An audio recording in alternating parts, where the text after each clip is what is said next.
Hello students, welcome to this session. In this session, we will discuss about the movement neuroscience. That is actually the foundation of the neurorehabilitation. So there are certain rules, certain principles that first we should understand so that we can provide the neurorehabilitation in a more effective way or maybe in more efficient way. So let's begin today's session with discussion on movement neuroscience. So the movement neuroscience is, we can say it's a very fascinating branch of neuroscience that actually helps us to understand how the brain controls movement, how we initiate the movement, how we learn new movements, and how we recover lost movement after an injury. So it focuses on the neural mechanism behind motor control, motor learning, and how this knowledge can be applied in motor rehabilitation. So basically, we study how the brain plans and execute the movement, and how we can use this understanding to help people who are movement deficient, or maybe for them the movement making the movement is difficult. So a major area where this becomes especially important is stroke rehabilitation. So now, when a person has a stroke or certain parts of the brain, especially those responsible for sensory and motor control, got damaged, this can lead to serious issues in their ability to carry out daily tasks. So, two common problems that we normally perceive or normally see is the first one is hemiparesis. So hemiparesis, in this, we have a partial paralysis on one side of the body, opposite to the side of the brain that is actually affected, and spasticity. So in this particular situation, the muscles becomes stiff or tight due to increased muscle tone and abnormal reflex activity. So to help stroke survival, recovery, the physical therapy and occupational therapy plays a very key role. So these therapy actually provides the repetitive movement based activities which are not random. They are very well planned. They are very specifically designed to retrain the brain and the body. So the goal here is to tap into the brain's neuroplasticity, so its amazing ability to reorganize itself from and form new connections and adapt after the injury. So it can be done through repeated purposeful practice. We can actually help the brain to rewire itself and regain the lost functions. So we will explore these ideas in more detail as we will move forward. But let's say for now, we can just remember that movement neuroscience is the foundation of uh, how we understood, recover, and improve motor functions, especially after the neurological damages and the conditions like stroke. So today, many rehabilitation programs are incorporating computer-based tools and robotic systems. And why we are incorporating or using all those tools? Because they help to deliver intensive, repetitive practice, often at a scale and consistency that traditional physiotherapy or occupational therapy may not provide. So this makes therapy not only more cost-effective but also more accessible and personalized. And what's interesting? The interesting part is that these technologies are not just duplicating what physiotherapists do. They actually offer greater precision and efficiency. So let's say, for example, the therapist and clinician can now measure and adjust specific movement parameters like the speed of the movement, the direction and amplitude, how far or wide the movement should be, and then even joint coordination pattern also. So this kind of practice of monitoring allows the physiotherapist to design a customized rehabilitation program for each individual patient, targeting the exact area that needs the improvement. So now, based on the research in motor control and motor learning, scientists have outlined four key principles that guide how we can use these technologies effectively in movement training. So first one is optimal control. It actually refers to how the body selects the most efficient way to perform a movement. by minimizing the effort and maximizing the outcome. So technology can help analyze and encourage these optimal control movement patterns. The other one is impedance control. So basically this deals with the how the body adapts stiffness or resistance in response to different task or environment. So we can think how your arm adjusts its tension when carrying a glass of water versus pushing a heavy door or heavy object. The third principle is motor lateralization. So this is the concept that the two sides of the brain is specialize in different movement tasks. So for example, let's say one hemisphere might be more involved in planning while the other is better in executing the movement. So both the hemispheres can be trained. Then the fourth one is motor learning. So this is all about how we acquire and refine new movements. So computer-based system can help in reinforcement enforcement learning by giving immediate feedback, tracking the progress, and adjusting difficulty as if required. So these principles are actually transforming the neurorehabilitation, making therapy more dynamics, measurable, and adaptive to any individual patient whenever it's needed. Now, let's take the first principle, that is the optimal control. So, what does optimal control means in context to human movement?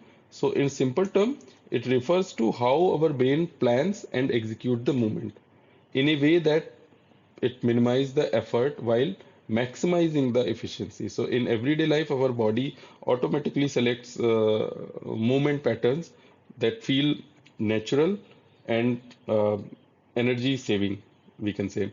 So now how it is actually relevant to stroke rehabilitation. So after the stroke, many individual losses lose access to their typical motor pathways, and as a result, they often develop compensatory movement strategies, which may not be very efficient, but actually it is solving their problem. So this is where the principle of optimal control comes into the picture.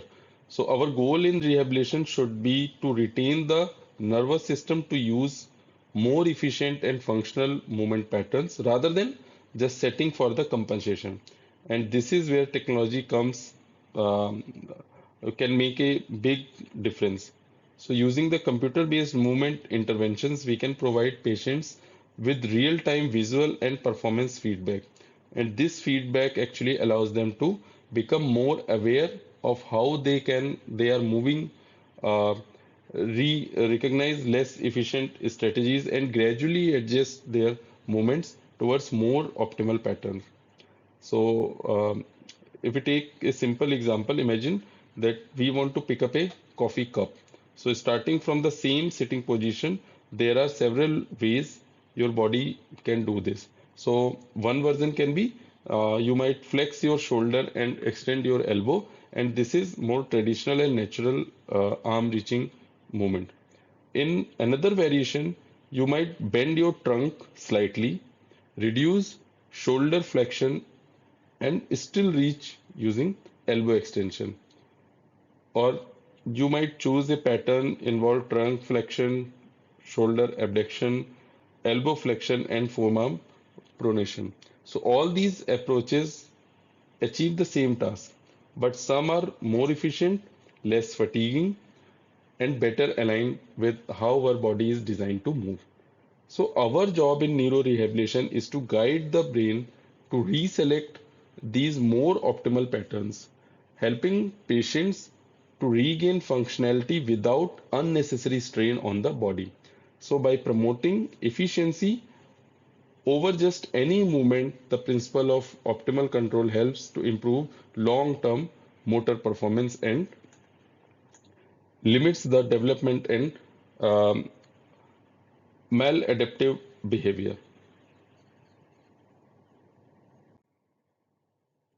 So now let's discuss about the second principle in our in this particular discussion on motor learning and rehabilitation, that is impedance control.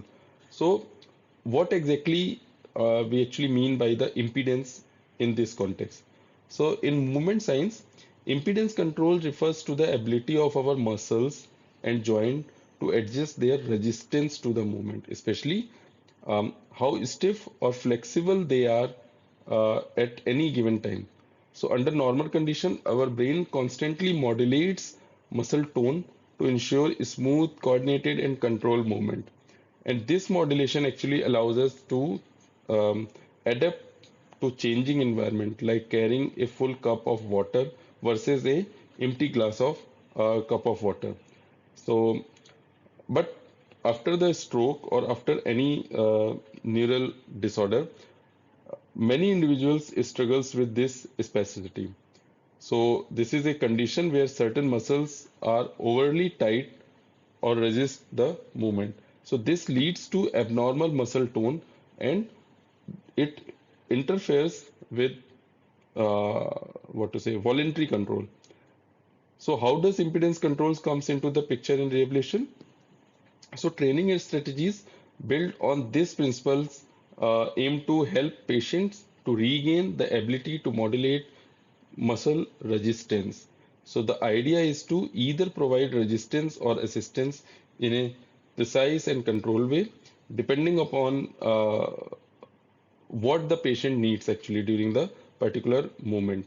So this is where technology, especially robotic or computer assisted system, becomes very valuable. So these systems can stretch or assist specific muscles, adjusting the resistance level dynamically and help to retain proper muscle activation and joint coordination. So if we take example, let's say consider the wrist extensor. Imagine we use a motor to gently stretch the wrist extensor muscle on the left.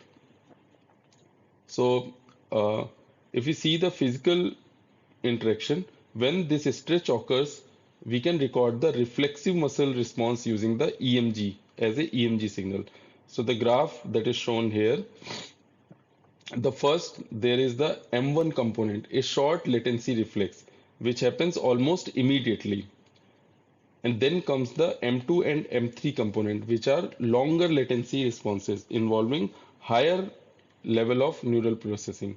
So by analyzing these components, physiotherapist can understand how the patient's nervous system is reacting to movement and stretch. So through robotic assisted therapy, we can modulate these reflexes and gradually normalize muscle tone, reduce the stiffness, and restore the voluntary movements. So, if we summarize, we can say that impedance control helps us understand and train how the body manages resistances. It is especially crucial in conditions where muscle tone is disrupted, like in post-stroke patient. And with advanced technology, we can deliver personalized resistance and support, leading to better motor outcomes. So now if we look at the third principle in our framework or in our this discussion, that is motor lateralization. So it refers to how the brain disrupts motor control responsibilities between two hemispheres. So in a healthy individual, both hemispheres play distinct role in coordinating movement. For example, right-handed people often rely more on the left hemisphere for fine motor control, especially for tasks involving planning and execution. Now, let's consider what happens after the stroke. So, a stroke typically affects one hemisphere of the brain, and this results in more motor deficit on the opposite side of the body. For example, if the left hemisphere is damaged, the right arm and leg might become weak or poorly coordinated.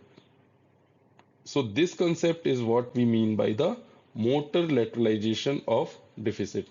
So if you see the figure or diagram shown in the slide, so in top panel it shows that typical hand paths for healthy individuals using either their right or left arm.